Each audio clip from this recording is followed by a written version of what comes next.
Okay, this is the third of 3 videos on the Company of Wolves and the quotes you need to learn.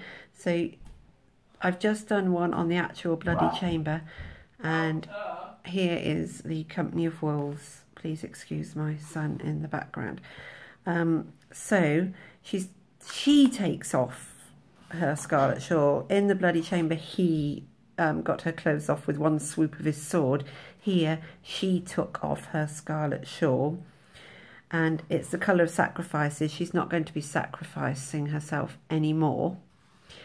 And since her fear did her no good, she ceased to be afraid. A great line. So the narrator in the Bloody Chamber is afraid and is waiting for her mother and hoping her mother can get there. This one is refusing to be controlled by fear. So she bundled up a shawl and threw it on the blaze. Then she drew her blouse over her head, so she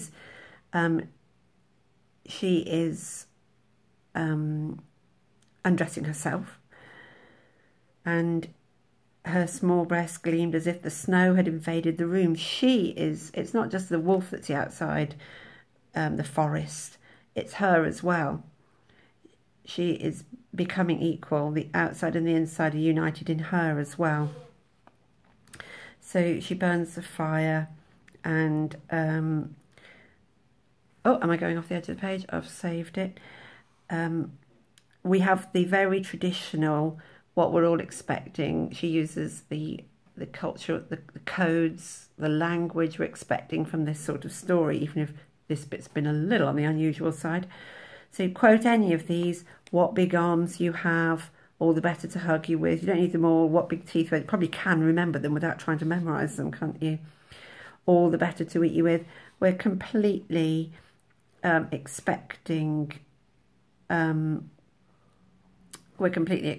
this, but we're not expecting. Here is the big shock. The girl burst out laughing. She's in control. She's not being rescued. There's no need to be rescued. She's not going to be afraid. She's in control of this situation. So that line's very important. She knew she was nobody's meat. So in Bloody Chamber, it was the horse flesh, the cuts of meat on the slab, and her accepting that. Here, she knew she was nobody's meat. She's not going along with that type of thing either, not colluding. She laughed at him full in the face. She's refusing fear. She's gone into laughter. She ripped off his shirt. She's taken the sexual lead, sexual initiative, and she's going to succeed in that in this story, and flung it into the fire. The old bones under the bed set up a terrible clattering. She did not pay them any heed. She's not doing it the way women have always done it, and colluded and been fearful and been put down. She's changing her own story, and that's going to enable his story to change as well.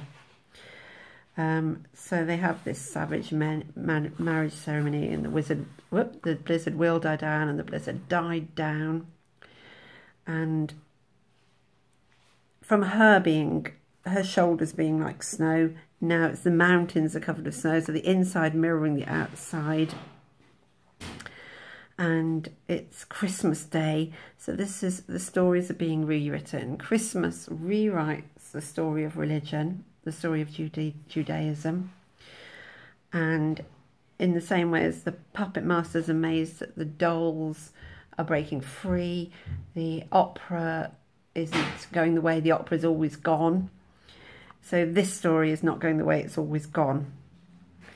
And one of the big things about it is that the wolf is now tender. He's freed from that the terrible demands of masculinity. So whereas the Marquis couldn't be freed, the wolf, who is essentially in the same role, the antagonist, is freed, and freed by her. She's rescuing him. Wow, so I hope you can learn all those quotes, and I think it'll do you for an awful lot of essays, really. And I might do another one in the week, but I hope you have a really good half term. Goodbye.